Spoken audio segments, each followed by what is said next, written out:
Iris, a mother consumed by unimaginable grief, revisits the location where her son Mateo tragically fell to his death during a family hike. Each step on that cliffside trail is heavy with the weight of sorrow and regret, and Iris stands on the brink, literally, contemplating an end to her pain. The atmosphere is tense and foreboding, with the wind howling as if mourning alongside her. Suddenly, out of the silence, a man appears.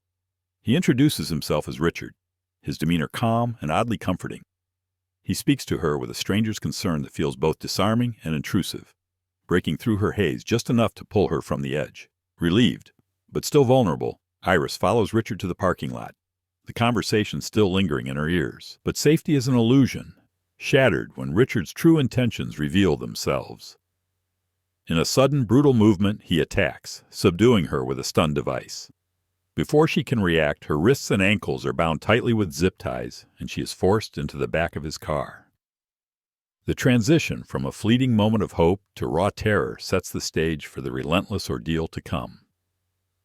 Hours later, Iris awakens in a moving car, disoriented and scared. The landscape outside the window morphs into dense, shadowy woods as Richard tells her they have all weekend to spend together, a chilling statement that confirms her worst fears. But Iris, driven by the fierce spirit of a mother and survivor, isn't ready to surrender. Hidden in her clothing is a pocket knife, a small reminder of control in a situation that feels all but lost.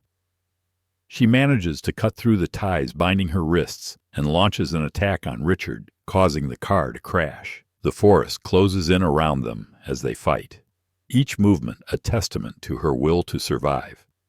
Yet Richard, one step ahead, plays his trump card, revealing that he has already injected her with a paralytic agent. In mere minutes, she will become a prisoner of her own body. With the drug starting to take hold, Iris runs into the woods, her legs turning heavier with every step as Richard leisurely follows, confident that time is on his side. The forest, once a sanctuary, becomes a labyrinth of obstacles as her movements falter. At last, she finds the river and lets herself be carried downstream, the current pushing her away from imminent danger. Exhausted and fighting the creeping paralysis, Iris washes up on the bank of an isolated property. It is here that an elderly man, Bill, finds her crumpled form. Communication between them is minimal, just blinks, each more desperate than the last, but enough for Bill to understand that she is in grave danger. As Bill contemplates calling for help, Richard arrives, this time with a new mask. Andrew, a man concerned about his missing wife. The tension tightens like a noose as Bill weighs his options, sensing something sinister beneath Richard's facade. Trusting his instincts, Bill calls 911, but his bravery costs him his life. In a violent encounter, Richard kills Bill and sets the house ablaze, ensuring no witnesses or evidence remain. Iris, now partially regaining control of her hands, triggers the blinds to signal her location. Richard finds her, carries her to Bill's truck, and they vanish just as the sirens wail in the distance. En route, Richard's phone rings, a jarring moment that shifts the momentum. His daughter's voice is unexpectedly tender, detailing her school report card and upcoming visit to the cabin with her mother.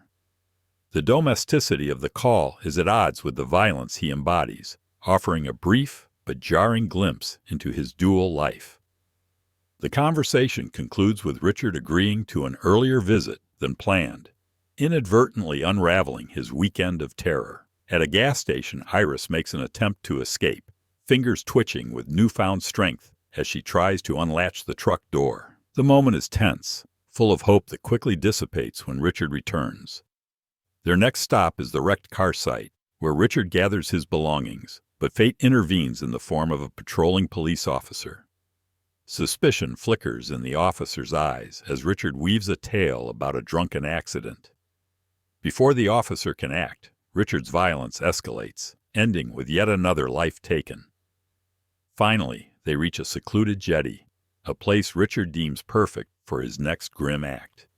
He intends to row Iris onto the lake, where the remains of his previous victims lie in watery graves. The ordeal has forged Iris into something unyielding.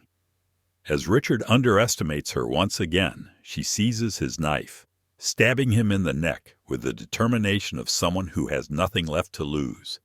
He gasps, grappling with the wound as she pushes him overboard.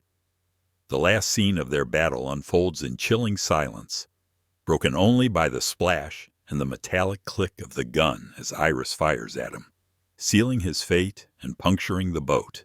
Water rushes in, and the boat begins to sink. But Iris, reborn through her battle, swims to safety. Crawling onto the shore, she sees Richard on the opposite bank, weakened and dying. This time she walks to him not with fear, but with defiance. Standing over him, she whispers her final words, "Thank you." In those words lies the bitter truth. Through the horror he inflicted, she has rediscovered her will to live,